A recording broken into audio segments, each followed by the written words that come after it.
Au programme de cette édition, nous vous présenterons une BD créée par deux artistes locaux. Elle s'intitule Bull et Bill, un ouvrage qui parle de spiritualité.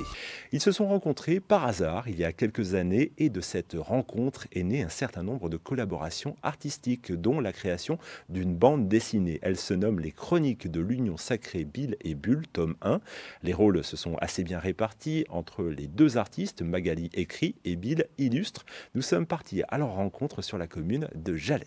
Donc en tant qu'ancienne soignante, en fait, j'ai eu envie de faire passer ce message que bien souvent nos maux, MAUX, nos maladies sont générées par des choses qu'on garde à l'intérieur de nous, des émotions qu'on n'arrive pas à exprimer, des émotions qu'on n'arrive pas à lâcher et à comprendre, et qui créent forcément après des tensions qui nous mettent mal à l'aise. Donc j'avais envie, au travers de cette BD, faire prendre conscience justement de cette union du corps et de l'esprit. Vous évoquez dans la BD la notion de plusieurs vies. Est-ce qu'aujourd'hui c'est quelque chose qui peut être compris par tous ou vous marginalisez ? Alors plusieurs vies, donc là si on peut laisser entendre en fait la réincarnation, en fait à ce moment-là, je dirais que moi j'apprends rien à personne par rapport à ça. L'histoire nous a montré qu'il y a des cultures qui parlent de cette réincarnation. Je dirais que toute la phase orientale de cette planète, la partie orientale de cette planète est plus centrée justement sur cette notion de la réincarnation.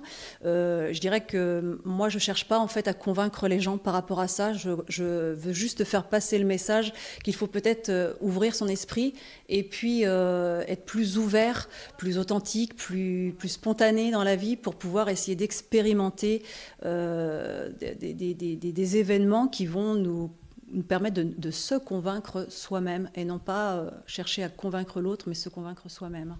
Vous abordez aussi la transition énergétique. Là, vous êtes en phase avec la mode actuelle de l'environnement.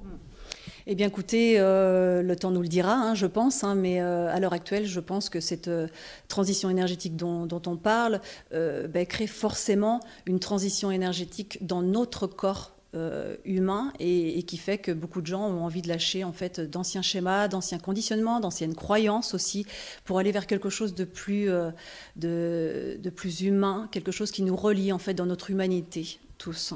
Ça a été pour moi comme un challenge. Parce que adapter un texte spirituel, enfin philosophique et spirituel en BD, ça c'était jamais encore fait. Comment on adapte des concepts avec des dessins assez simples, colorés? Pourquoi pas pour les enfants? Et ben justement, en fait, il faut lâcher prise, quoi. C'est ça le secret.